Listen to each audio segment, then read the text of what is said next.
This is Brass Check, and we're recording this on March 25th, 2020.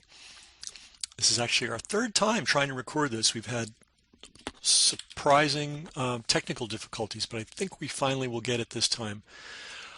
Okay, for several weeks now, and even yesterday, we posted this question. Why aren't U.S. public health people and doctors talking with their Chinese counterparts? After all, the Chinese have been dealing with this for months now, and they are successful. And we're going to talk about exactly how successful. There's a lot of discounting of the Chinese going on. Number one, the medical people there need to be cut a break because they were the first ones to experience this, and they didn't know what they had until they figured it out. But they did figure it out. And as you're going to see, here we are in late March 25th, and U.S. hospitals, including medical schools, including professors of epidemiology, are only now, in late March, just getting around to asking their Chinese colleagues, hey guys, what do you know? So this comes from an article that was published March 24th. It's called Desperate for COVID-19 Answers, U.S. Doctors Turn to Colleagues in China. Now note the date, March 24th. And this headline, Desperate for Answers. This is a case of people being desperate because they didn't do their jobs. And now they're going to have to pay the piper, and we are going to have to pay the piper, and the poor people that end up under their care are going to have to pay the piper. This virus was known about even to the most casual observer back in January. If you were a medical person, you should have perked up your ears. If you were a professional epidemiologist and that's all you do 40 days a week and draw a paycheck for it, you should have known a whole lot about it in January. And if not January, maybe February. And if not February, maybe early March. But it turns out that they are only now, as of last week, just getting on the phone to talk with Chinese physicians. And we're talking about one case, Johns Hopkins Medical School, but this could easily apply to Harvard Medical School, Penn's Medical School, UCLA. They're all doing the same thing. They all sat around passively waiting to get instructions from the CDC. I'm going to go into the article in a second. You're going to see that that's what the article basically says. So instead of doing their jobs, they just waited for someone to tell them how to do their jobs. Now, the CDC is supposedly the arm of government that takes care of this exact kind of problem, public health, epidemics. So if you have been ignorantly and foolishly looking to the CDC to do their job, yes, you're going to be shocked. If you're a regular citizen and have watched the behavior of the CDC over many years, i.e. forcing all kinds of unnecessary, unproven, untested vaccines into the arms of our children, you'll know that the CDC is not a public health organization. It is a marketing arm of Big Pharma's vaccine products. This is not a conspiracy theory. You can just look at the structure. You can look at the revolving door between the vaccine makers and the CDC. The woman who rammed the HPV vaccine down our throats when she was head of the CDC, her very next job was working in the vaccine department of Merck for a huge amount of money. And that's just the most noticeable case or noteworthy case. Of course, that case was really never reported. You'd have to be a Brass Check subscriber to even know that that happened. But anyway, that's what the CDC is. So all the physicians that have had the blinders on all this time, now to be shocked that the CDC actually does nothing to advance human health, well, I hope it's their wake-up call. I hope they don't need a second one. But anybody who listens to Brass Check has known for months, years, that the CDC can be counted on for nothing. And in fact, in this pandemic, they delivered absolutely nothing. And not only did they deliver nothing, they actively interfered with the development of testing equipment and testing protocols. They actively interfered with it. So let's get to the article. As bad as I've already laid it out, it's even worse. People are up in arms, and the media is all afluster about the pandemic and the virus, and that certainly is something to pay attention to and have concern about. But we should have equal, maybe greater concern about the system that allowed this to happen. And you're going to see that, in fact, what's about to hit New York City and possibly other big cities in the United States is a result of abysmal negligence on the part of the medical community, or better called the medical industrial complex. And I'm going to say one more thing about the medical industrial complex in the United States. It has one goal, and that is to extract the maximum amount of money from Americans. That is whether directly or through tax dollars. That's their goal. They have no other goal.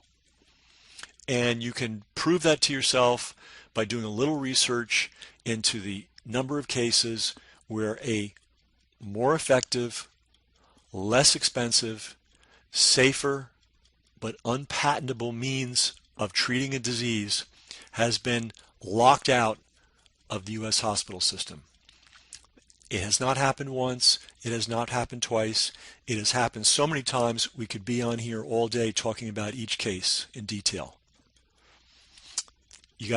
Things function on purpose. You just have to look at how the U.S. medical industrial complex functions, and you'll know exactly what its purpose is. So let's look at how the U.S. medical industrial system functioned in dealing with the COVID-19 pandemic. So I'm going to just start reading. Even as the COVID-19 outbreak has already overwhelmed some U.S. hospitals, in many cities, anxious physicians feel more like coastal dwellers who learn that a tsunami has formed offshore. It hasn't hit them yet. They know it's going to, and they are desperate for information about how to survive it. Okay. Now, fed up with what they see as inadequate and confusing directives from public health authorities, many physicians are trying to get on-the-ground advice directly from colleagues in countries that were the first to be hit by the coronavirus pandemic. And we've been asking why for weeks now they haven't been doing that. You'll probably notice too, if you watch 1,000 hours of U.S. news reports, you will never see a single Chinese doctor on TV talking about their frontline experience with the COVID-19 outbreak. We've shown them to you on Brass Check. We've shown a number of them already. You will never see one on U.S. TV. What you will see is a bunch of bureaucratic public health officials who are not physicians, and I'm not really sure that they qualify as public health experts, but somehow they got the job, and their job is to make sure that you have the daylight scared out of you on a daily basis, and that their culpability is far, far, far in the background. I mean, this is exactly like 9/11, right? We supposedly had a military, we supposedly had an air defense system, and we had 4 planes just flying around doing whatever they wanted, and we somehow couldn't manage that. And did anyone get court-martialed? No. The focus was all on, guess who the focus became on? On us. And you're going to see how the same thing's going to happen here. Anyway, hospitals in Baltimore, including those affiliated with Johns Hopkins University, are coping so far. They're only coping because they don't have any cases, by the way. Maryland's case count rose from 190 on Saturday to 244 on Sunday to 288 by Monday night. However, They are mirroring where New York and other states were 2 weeks ago before COVID-19 began inundating their hospitals. At Hopkins, physicians have been scanning scientific papers for clues to potential therapies and the use of protective equipment, said infectious disease physician Annie Antar, whose usual focus is HIV. Quote, but our faculty had a lot of questions, so I thought physicians in China dealt with this successfully. And the good thinking by Dr. Antar. A little late in the game, but better late than never. Early last week, now let's make this clear. I'm reading this on March 25th. The article came out yesterday. Early last week was March 16th, March 17th. Okay? Antar asked, and I don't speak Chinese, Wei Wei Dai, a postdoctoral fellow in her lab who had graduated from medical school in China, for help. Hey, Antar asked, can you connect me with any of your colleagues in China who had experience with COVID-19? Quote, all of my medical school classmates are clinicians in China now, said Dai. I quickly thought of people who could help Hopkins understand what was coming and how to cope with it. It came together within hours. This is what the article says, but let's be real here. The meeting may have came together in hours. It's late March, guys. Why are you putting a meeting together in late March about questions you could have been asking a month ago, maybe even 2 months ago? They would have a Zoom meeting on Thursday, all right? So we're talking about March 19th, led by physician Jiang Wang, president of the second affiliated hospital of Zhejiang University School of Medicine in Hangzhou. This Chinese hospital sent 123 nurses, 42 physicians, and 6 other staffers to run an ICU, intensive care unit, in Wuhan, about 500 miles away, soon after the city was locked down in January. Although the number of new cases there and in surrounding Hubei province has dropped to the single digits, and on some days 0, many of the Zhejiang staff are still there.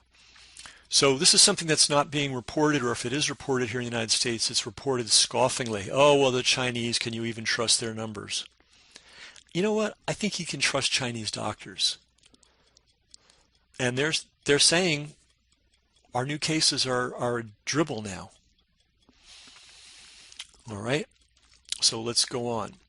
Quote, when facing a global crisis, sharing of medical and scientific information is invaluable if we are to save lives and halt the pandemic as quickly as possible, said physician Paul Auerter, director of Hopkins Division of Infectious Diseases.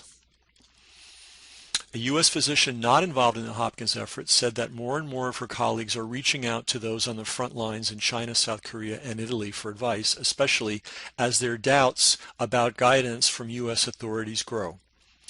The U.S. Center for Disease Control and Prevention, that's the CDC, originally told physicians, nurses, and others caring for COVID-19 patients to use N95 masks, for instance, but earlier this month changed that to ordinary surgical masks for most needs.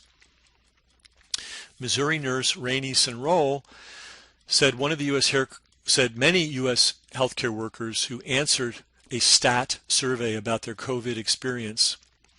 This is, quote, unlike any outbreak I've ever been involved with. Absolutely no training or info to the staff that will be involved. Okay, so you've been watching the news for weeks, if not months. CDC came up with no guidance, no training, no nothing. And so therefore the hospitals are not providing guidance or training. Right now, late March. Okay, the Zhejiang Hospital was an obvious place for the Hopkins physicians to seek expert advice. Not only is it top ranked in China for pulmonary medicine, intensive care, and other specialties. It also has more than 300 international trainees, most from the US and Canada. We want to work together with you to help fight COVID-19, Wang told the Americans as the hour-long meeting began.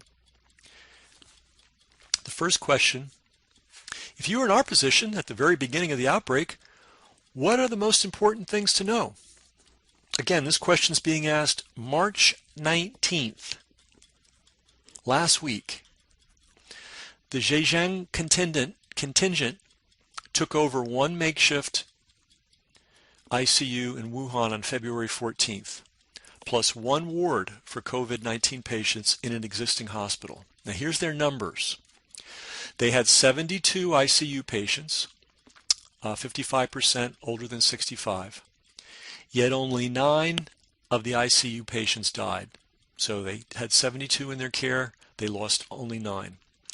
17 required intubation in order to breathe, a procedure that risks making virus particles not only airborne but aerosoled, meaning they can remain suspended in the air for some time. So these respirators that everybody's praying for, they have to realize they're actually going to be turning, they have to just prepare for it. They're going to be turning the rooms with the respirators in them into basically, virus contaminated rooms, like seriously virus contaminated.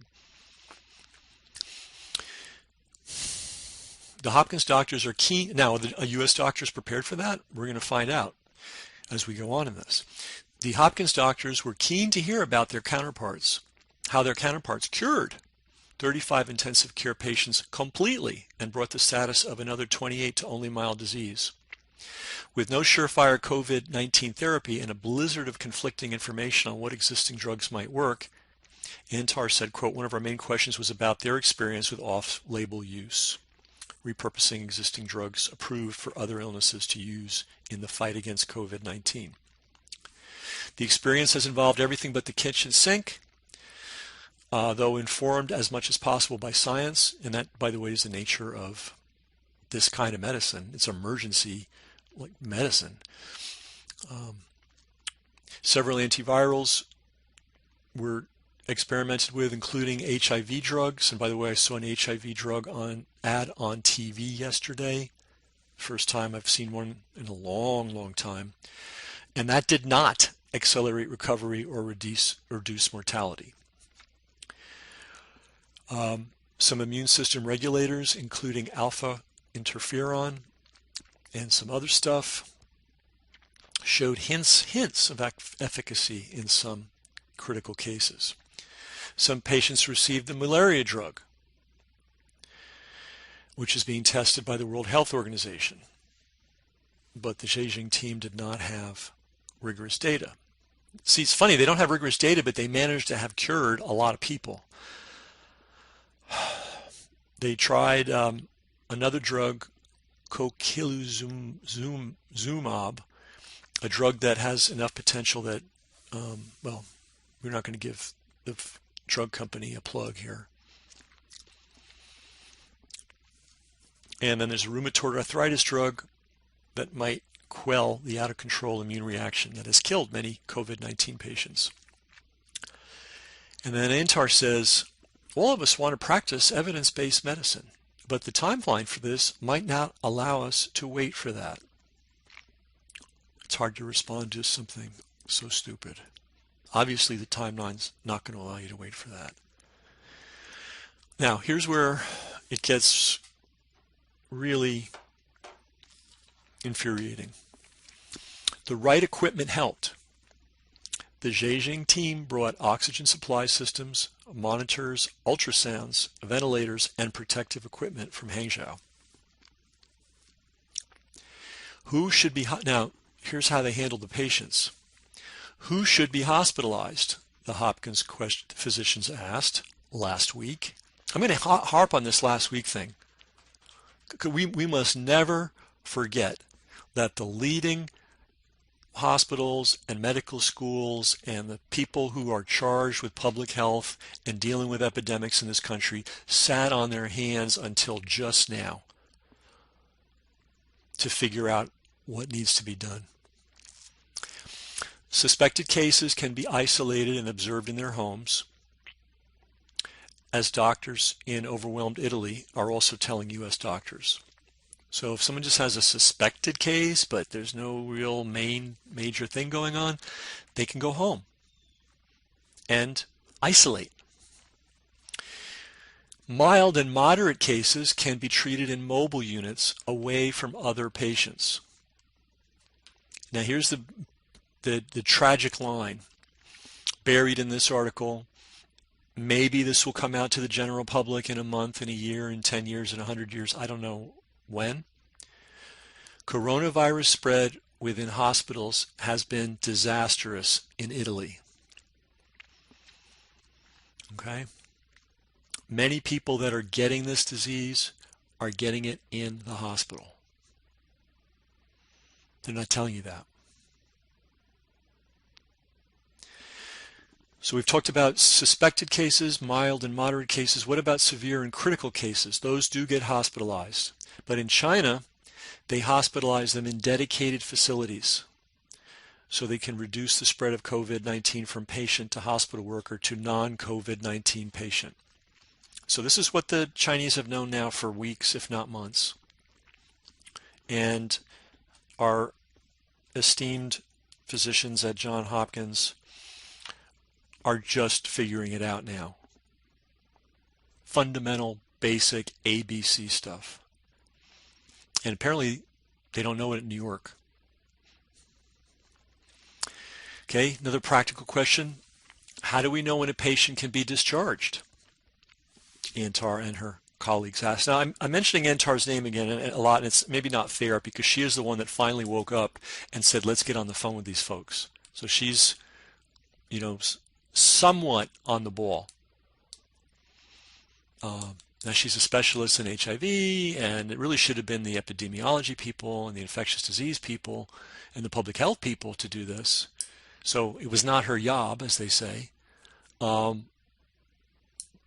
at least she got to it. So I'm mentioning her name, but she shouldn't be singled out, believe me.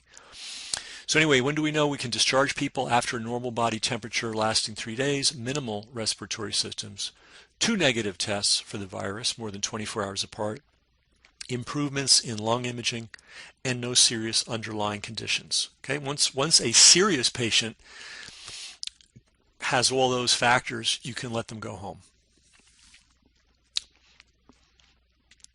U.S. doctors did not have a standard for that until last week. And by the way, they still don't have a standard. This is just one group of doctors, and we're going to get to in a minute the fact that even though this information has been transferred, it may not and probably will not be translated into action in U.S. hospitals, and I'll explain why in a bit. The Hopkins team was, now here's another really important point.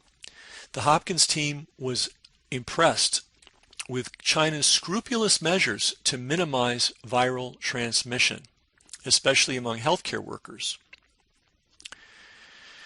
Such measures have successfully slowed the epidemic in China. In contrast, failing to do so has fueled a disastrous spread of COVID-19 in Italy. Physicians at a hospital in the country's hard-hit north warned over the weekend.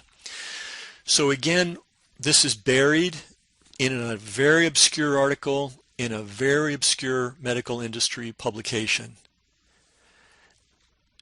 The problem Italy is having is they were not prepared with the ABCs. And by not knowing what they were doing, very modern hospitals, very expensive hospitals, very well-equipped hospitals, I'm sure all things being equal, pretty well-trained physicians, pretty dedicated physicians, but they didn't know what they were doing. And they didn't know what they were doing because they didn't have the humility to get on the phone and talk with physicians in China. And they didn't have the ability to rapidly adopt what they learned once they finally did learn it. But so you're hearing something now that you're not going to hear in the mainstream news media, which is China's original problem was they didn't know what they had, so they didn't know how to handle it. So there was tremendous transmission of this virus inside hospitals. Healthcare workers were getting it. They were giving it to their families. Patients who didn't have COVID-19, who were already sick, were getting it. So imagine this scenario. I'm in the hospital for something else. I'm already very sick. I get COVID-19. I die. And guess what the statistics say? COVID-19 killed him. Okay? I mean, you don't have to be a doctor or an epidemiologist or a statistician to see that this is screwy beyond belief. So I want to read a sentence too that I reread it. The Hopkins team was impressed with China's scrupulous measures to minimize viral transmission. So what has the U.S. news media done? Well, we don't talk to Chinese doctors. We don't explain their success. We don't explain what they learned, but we go to their farmers markets and point out how dirty they are. Okay? Well, I have a feeling if we compare the cleanliness and orderliness of a Chinese hospital to a U.S. hospital, maybe the Chinese are going to come out ahead. And by the way, I'm no fan of the Chinese government, or I'm a fan of the Chinese people. I'm a fan of Chinese doctors. They have a totally different orientation than American doctors. They're actually in the business to treat and heal and cure people. Okay, the Wuhan hospitals had a whole committee on personal protective equipment adherence. People would check if others were using it correctly. They'd only work 4 hours at a time, so they wouldn't become fatigued and inadvertently dislodge goggles or other protection. And they also had a committee to support the families of healthcare providers, including taking care of elderly patients and taking their children to school in areas where those remained open. So let's look at that. The hospitals in China had a whole committee devoted specifically to the all-important topic of personal protective equipment for the healthcare workers. Why is that so important? Because if the equipment isn't adequate, if they're not using it correctly, they will catch it and they will carry it from uninfected person to unaffected person in the hospital. So they actually paid attention to this. They actually cared about this. Are we going to hear about similar efforts in United States hospitals? I don't know, because it's nobody's job, right? Who's got the job description to do that? Who's got the budget to do that? Because the hospital administrator has got to sign off on everything done in a hospital. And if there's no bottom line to that effort, it may take a while. This is the problem with U.S. medicine. It's controlled by money people. And we're going to see that. It's coming up in the article. I haven't even gotten there yet. So not only did they have staff devoted to the question of, do we have the right equipment? Are we using it correctly? Is everybody being safe? They also helped out healthcare workers. This is the big question. How are healthcare workers supposed to come to work if their kids aren't in school? Well, in China, they handled it.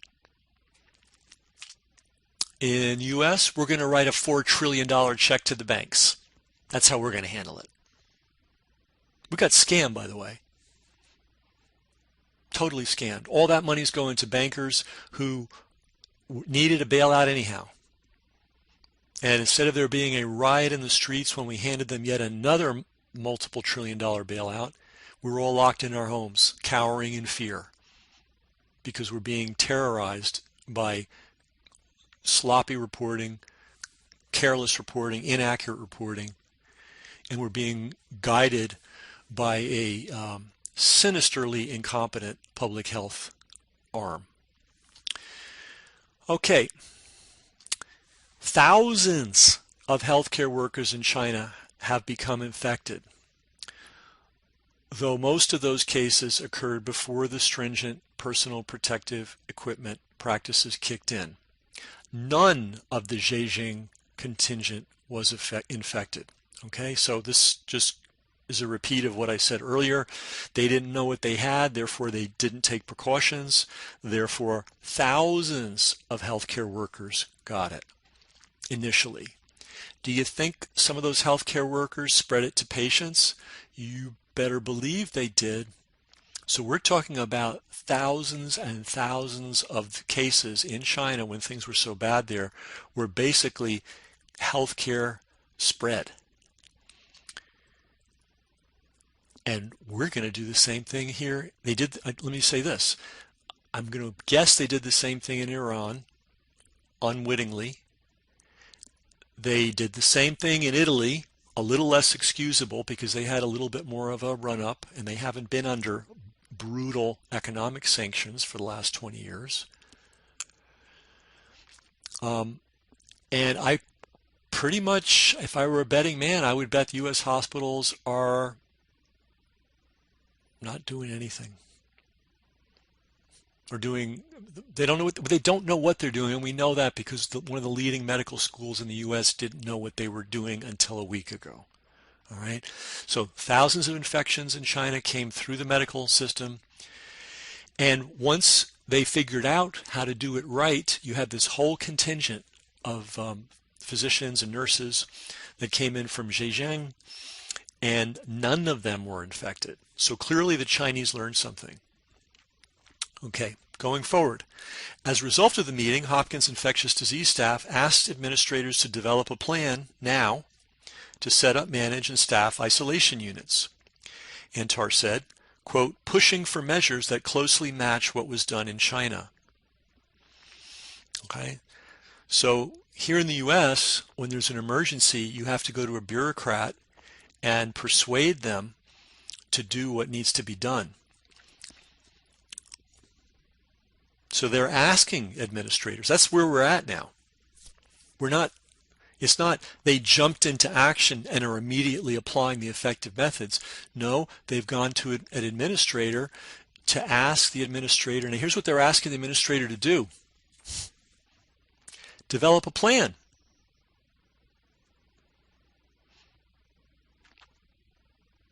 To set up and staff isolation units. And in this quote here, the doctor being quoted says, we're pushing for measures.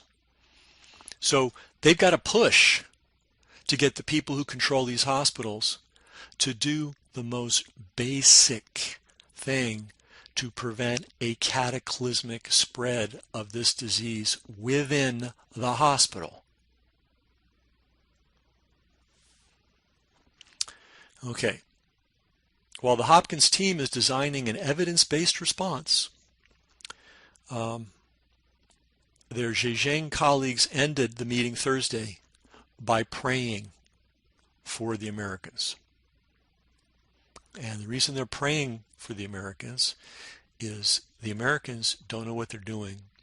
And it's not hard for the Zhejiang physicians to predict what's going to happen in American hospitals when these cases start appearing, the hard cases start appearing in U.S. hospitals.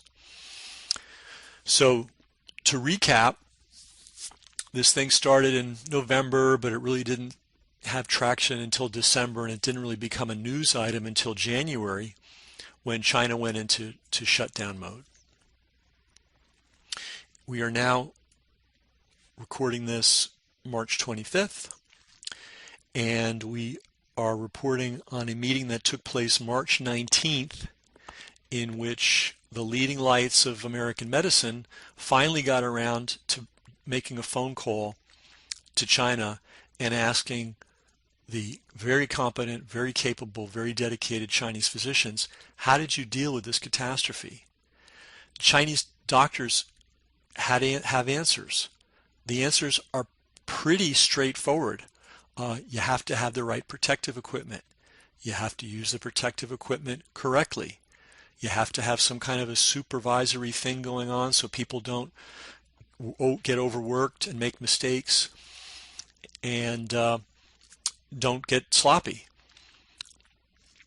Right? That's so, wouldn't you agree that's kind of fundamental? That's not high tech. That doesn't have anything to do with, manufacturing thousands and thousands of respirators overnight. That's just like caring, right? So the physicians and professors at Johns Hopkins got that information last week. Could have gotten it early in March, could have gotten it in February, maybe could have gotten it in January. It's a little late in the game to be getting that now. The next thing they learned was drugs that absolutely didn't work. And it's interesting that I saw an ad for one of those drugs that doesn't work on TV last night. We'll see what happens. The next thing that they learned was, how do you handle the patients? How do you triage, people with, next to no symptoms, people with mild symptoms, people with extreme cases. They also learned how to handle the extreme cases. They have to be in their own wings, or ideally their own building, to keep this thing from spreading to other patients. And then we learned something else from this article, which is really important, which has been I have to say it's suppressed. I can't imagine that the New York Times and the Washington Post and CNN, the BBC, and all these institutions with all these reporters couldn't discover something that, somebody working a completely different job was able to find out, which is that a huge number of these infections in China, in Italy, probably in Iran, and certainly now in appearing in New York City, and I hope not, but probably in the rest of the country, are going to be generated by careless medical practices. In China, we could say originally they just didn't know. Now it's just a level of carelessness. And even the doctors who are figuring it out at this really late date now have to go on bended knee to their hospital administrators to get the right things done. And that doesn't bode well for the future. And remember, this is Johns Hopkins. This is like one of the foremost medical institutions, theoretically, in the United States. So I'm sure I'm not going to burst anybody's bubbles when I tell you that most hospitals are not run like a hospital affiliated with Johns Hopkins.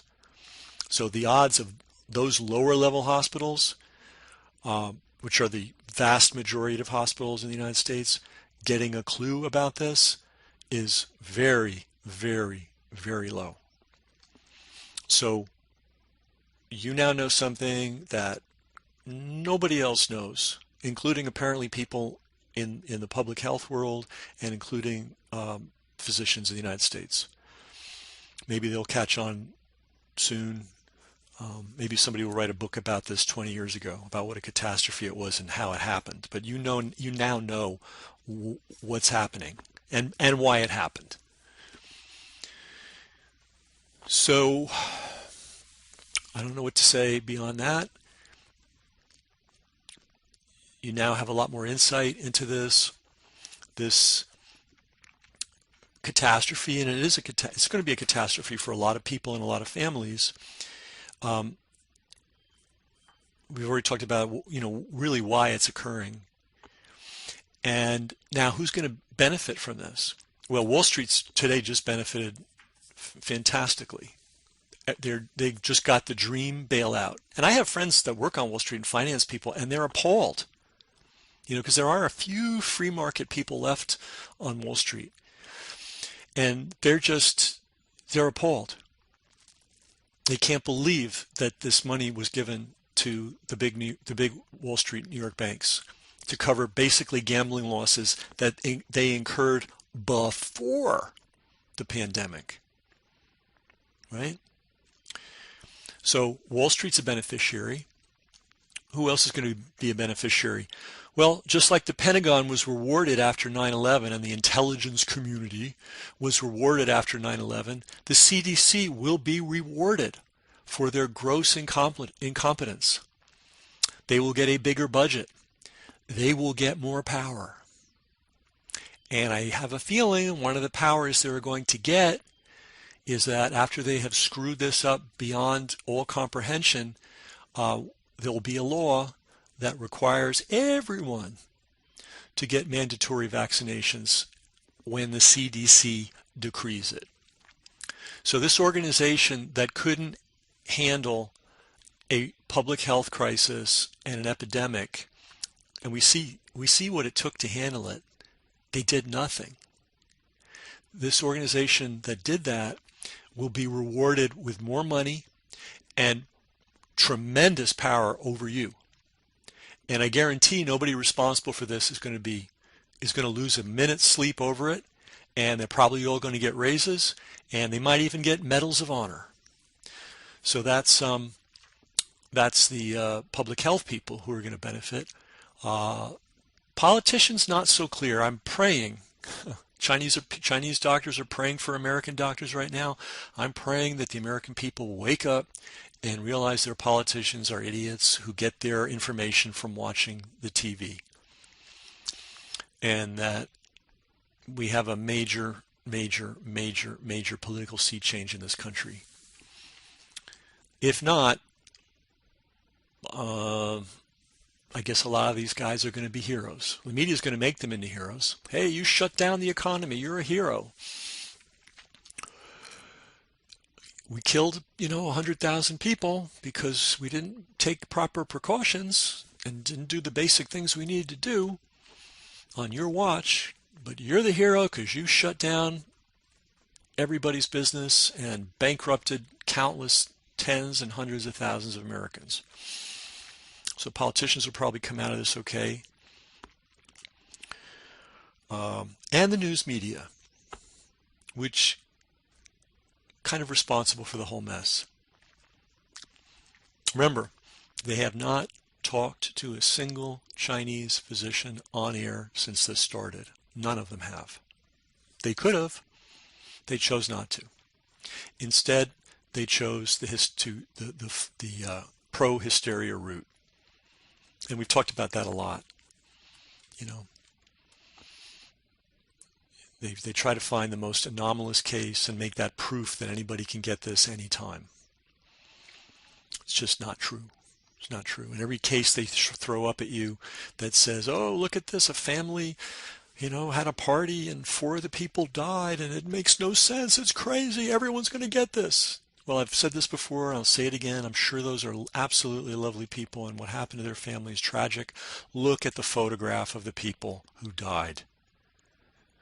They're not just a little heavy, they're morbidly obese. Who knows what health problems they had, but one of their health problems, which is an indicator for dying of this thing, is morbid obesity. So it's not a surprise or out of the blue that people who caught it at this party who had this health condition had a bad result. And we could go on and on. I mean, every single story they've thrown up about it as an anomalous case, if you do any research at all, you realize it's not. One youngish woman in her late 30s was a 2-pack-a-day smoker. Another youngish woman in her late 30s decided that she was going to treat the disease by drinking whiskey. Another young lady in her 20s had this thing, had a chance to rest, decided it wasn't serious, and went back to her normal grueling 12, 16-hour work schedule and her triathlete training and all the other stuff she was doing, God bless her. And but she was too sick to do it, and she created a health catastrophe for herself. Those are the cases that they're showing us as proof that anybody can get this anytime. And we've already talked about the Italian study, Italian Ministry of Health study. It's crystal clear. They can, in 99% of the cases, they can trace the deaths to people who had at least one pathology. And then they break it down. Some people had 2, some people had 3, some people had 4 or more. And just to bring this full circle, where are they finding these people?